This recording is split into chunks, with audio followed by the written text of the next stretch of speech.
Hey everyone, welcome back to my channel Hero Coder Lab. Last video में हमने अपनी backend की journey start की थी. In this video we are going to learn something very important that is called databases.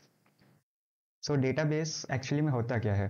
तो database एक ऐसी जगह होती है जहाँ पे हम एक ऑर्गेनाइज्ड वे में अपना सारा डेटा को स्टोर करते हैं. फॉर एग्जांपल जैसे हम बुक शेल्फ में अपनी सारी बुक्स रखते हैं, अपने कबर्ड में हम अपने सारे क्लोथ्स रखते हैं मैनेज करके, उसी तरह डेटाबेस में हम सारा डेटा मैनेज कर रहे होते हैं. तो होता क्या है, जब भी हमको कोई भी चीज़ सर्च करनी हो, अपडेट करनी हो या कोई भी डेटा मैनेज करना हो तो ईजिली हम कर सकते हैं. बैकएंड डेवलपमेंट में जो हमारे पास सबसे पॉपुलर डेटाबेस है और जो हम यूज़ करने वाले हैं वो है मोंगोडीबी. अब मोंगोडीबी जो है वो नो एसक्यूएल डेटाबेस है. मतलब ये कि जो भी डेटा हम स्टोर करते हैं वो एक जेसन लाइक फॉर्मेट में स्टोर होता है. अभी हम मोंगोडीबी का यूज़ कर रहे होते हैं तो हम कुछ भी अपने सिस्टम पे या अपने लोकल कह सकते हैं कंप्यूटर पे कुछ भी स्टोर नहीं कर रहे होते हैं. हम जो भी चीज़ स्टोर कर रहे होते हैं वो सब कुछ क्लाउड में स्टोर हो रहा होता है. तो डीबी जो है वो हमको एक सर्विस प्रोवाइड करता है जिसको एटलस बोलते हैं, मोंगोडीबी एटलस. अब इस एटलस में हमारे पास क्या होता है, कुछ इसको बोलते हैं क्लस्टर. सर आप ऐसा समझ सकते हैं कि एक बड़ा सा कंटेनर होता है जहाँ पे हमारा डेटाबेस लाइव होता है और एक क्लस्टर के अंदर हम मल्टीपल डेटाबेसेस को स्टोर कर सकते हैं या बना सकते हैं. फॉर एग्जांपल यूज़र के लिए हमने अलग एक पूरा डेटाबेस बना लिया जहाँ पे यूज़र की सारी इन्फॉर्मेशन है, यूज़र का ईमेल, यूज़र का पासवर्ड, यूज़र की आईडी, यूज़र का नाम. एंड हमने एक डेटाबेस बना लिया प्रोडक्ट्स के लिए, तो वहाँ पे प्रोडक्ट का डिस्क्रिप्शन, प्रोडक्ट का प्राइस, इमेज, ये सारा, इमेज एक्चुअली में नहीं, इमेज का लिंक, तो ये सारी चीज़ें हम डेटाबेस में स्टोर कर सकते हैं. अब चलते हैं अपनी कंप्यूटर स्क्रीन पे और जानते हैं क्लस्टर के बारे में थोड़ा सा और. अब हम अपनी कंप्यूटर स्क्रीन पे आ चुके हैं और जानते हैं अब क्लस्टर क्या होता है या कैसा दिखता है. तो बेसिकली क्लस्टर क्या होता है, तो हम मान सकते हैं अपना क्लस्टर. क्लस्टर बेसिकली एक फिजिकल कंप्यूटर बोल सकते हैं जिसमें कि हमारे पास यहाँ पर राम होती है, हमारे पास यहाँ पे स्टोरेज होती है और क्लस्टर में क्या होता है और सीपीयू होता है. क्लस्टर हो गया जिसके अंदर हमारे पास राम, स्टोरेज और सीपीयू होता है. तो बेसिकली ये एक फिजिकल कंप्यूटर ही बोल सकते हैं बट जो क्लाउड पे रन कर रहा हो. जैसा कि मैंने बताया था अभी, ये हमारा क्लस्टर हो गया. अब क्लस्टर के अंदर हम मल्टीपल डेटाबेसेस को स्टोर कर सकते हैं. तो अगर हम मल्टीपल डेटाबेसेस की बात कर रहे हैं तो जैसे यहाँ पे एक डेटाबेस हो गया, ये हमारा सारा यूजर का डेटा स्टोर कर रहा होगा, ये हमारा प्रोडक्ट्स का डेटा स्टोर कर रहा होगा, यहाँ पे हमारे सारे वेयर हाउसेस के डिटेल्स आ सकते हैं कि हमारे स्टॉक में कितना है, कितना सामान है या कितना नहीं है. तो इस तरीके से हम क्लस्टर में मल्टीपल डेटाबेसेस को क्रिएट कर सकते हैं. अब चलते हैं मोंगोडीबी एटलस की तरफ, देखते हैं कि मोंगोडीबी एटलस क्या होता है. तो हम ब्राउज़र पे आ चुके हैं. अब यहाँ पे हमको लिखना है एटलस. हमने एटलस लिखा तो यहाँ पे हमारी फर्स्ट वेबसाइट जो है वो आ गई है, मोंगोडीबी एटलस डेटाबेस. इस पे हम जाएंगे. अब यहाँ पे आपको क्या करना है, आपको गेट स्टार्टेड पे क्लिक करना है और यहाँ पे आपको डिटेल्स फिल कर देनी है. ये आपसे कुछ बेसिक सिंपल क्वेश्चन पूछेगा कि आप क्यों यूज़ करना चाहते हैं, आप कहाँ से आपको इसके बारे में पता चला एंड ऑल दैट, तो आप वो फिल कर दीजिएगा.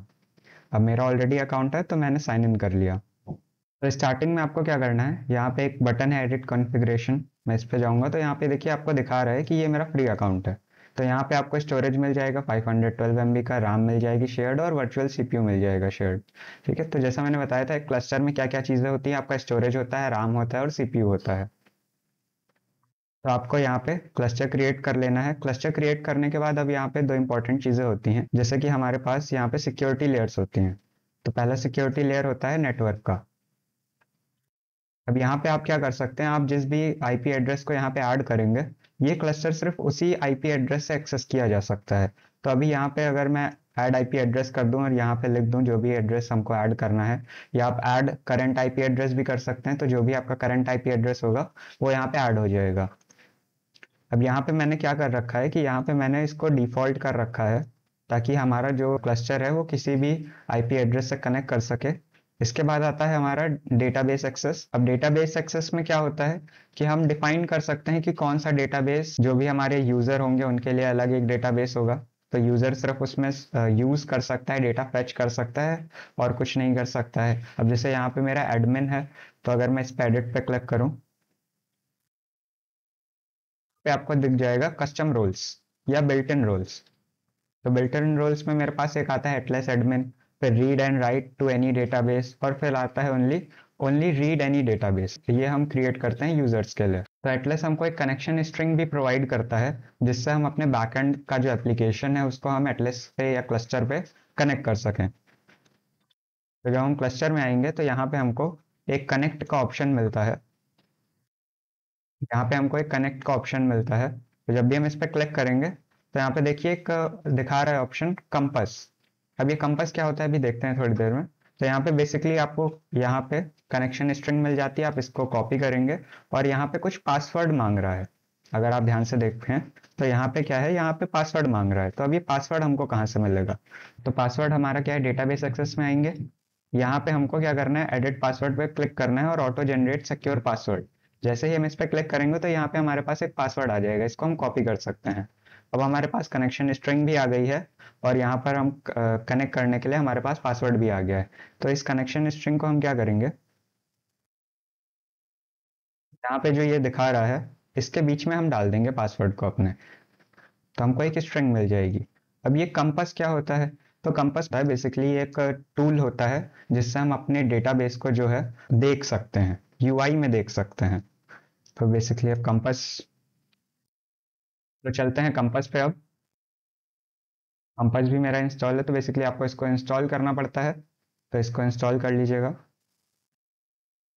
यहाँ पे देखिए मेरे जो क्लस्टर है वो दिखा रहा है, नोट्स डीबी करके है।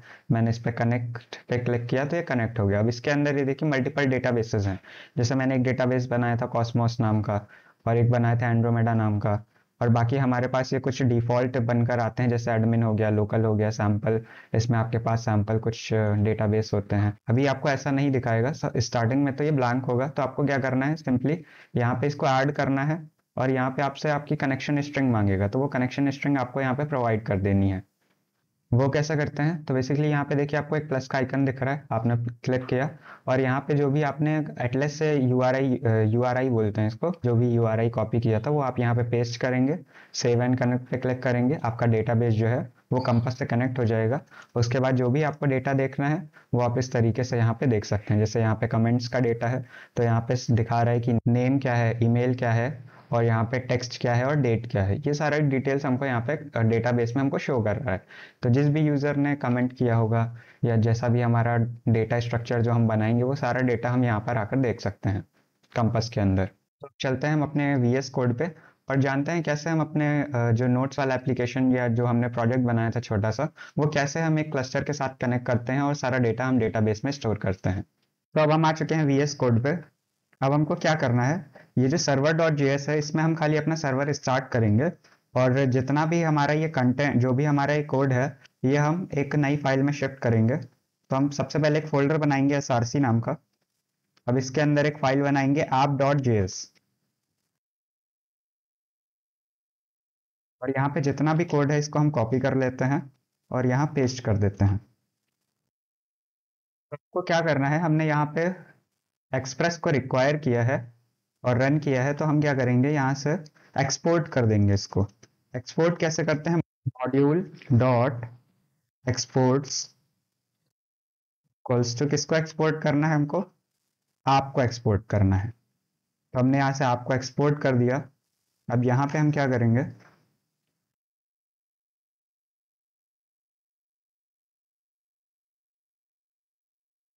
पे हमको आपको रिक्वायर करना पड़ेगा, कॉन्स्ट आप इक्वल्स टू रिक्वायर, कहाँ पे है, सारसी फोल्डर में है आप। तो हमको क्या करना है, यहाँ पे आप डॉट लिसन, ये वाली लाइन भी हम कॉपी कर लेते हैं क्योंकि इस फाइल में अब हमको इसकी जरूरत नहीं है। आ जाएगा कंट्रोल वी। तो अब हम एक बार सर्वर को रन करके देखते हैं, डॉट जेएस। तो यहाँ पे लिख के आ गया server is running successfully on port 3000, मतलब हमारा जो सर्वर है वो एक्सप्रेस का वो रन कर रहा है। तो हमको अब इसको कनेक्ट कैसे करना है, तो उसके लिए हम क्या करेंगे, एक और नया फोल्डर बनाएंगे डीबी नाम का, डेटाबेस, और इसके अंदर एक फाइल बनाएंगे db.js।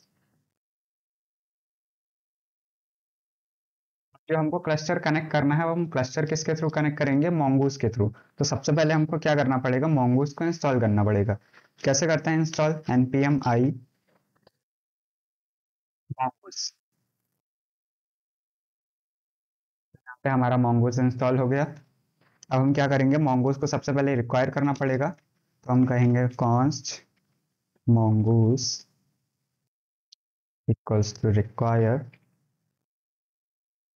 क्या रिक्वायर करना है, mongoose को रिक्वायर करना है। अब हम एक फंक्शन बना लेते हैं कनेक्ट डेटाबेस नाम का या कनेक्ट डीबी नाम का फंक्शन कनेक्ट डीबी।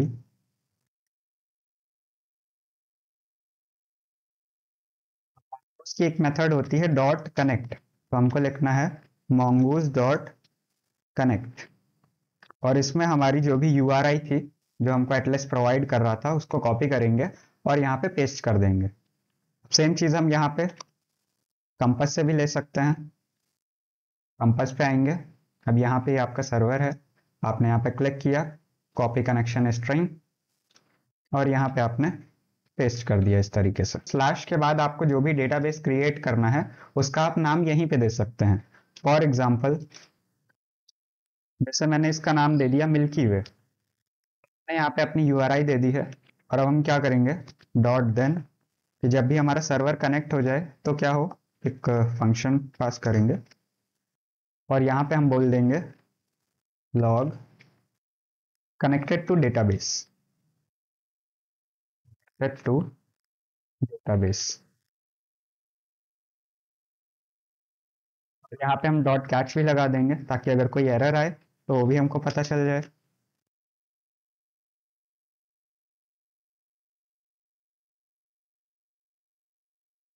को भी हम लॉक कर देंगे।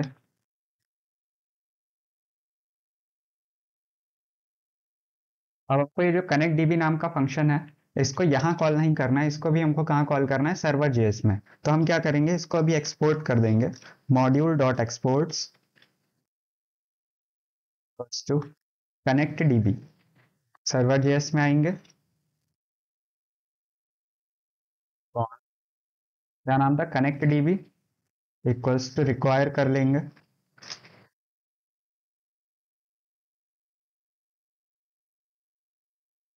यहाँ पर है सोर्स में है, सोर्स में भी किस में, डेटाबेस नाम के फोल्डर में डीबी।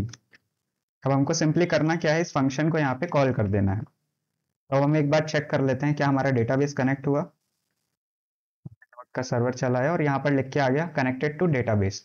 तो इस तरीके से हम डेटाबेस से कनेक्ट हो चुके हैं। तो आज हमने सीखा कि हम क्या, डेटाबेस क्या होता है, मोंगोडीबी क्या होता है, एटलस क्या होता है, कंपास क्या होता है, कैसे हम अपना सर्वर का इंस्टेंस क्रिएट करते हैं, स्टार्ट करते हैं, और कैसे हम क्लस्टर से कनेक्ट कर सकते हैं। तो अगर आपको वीडियो अच्छी लगी हो तो don't forget to like share and subscribe the video. मिलते हैं नेक्स्ट वीडियो में, बाय बाय। सब्सक्राइब कर देना दोस्तों।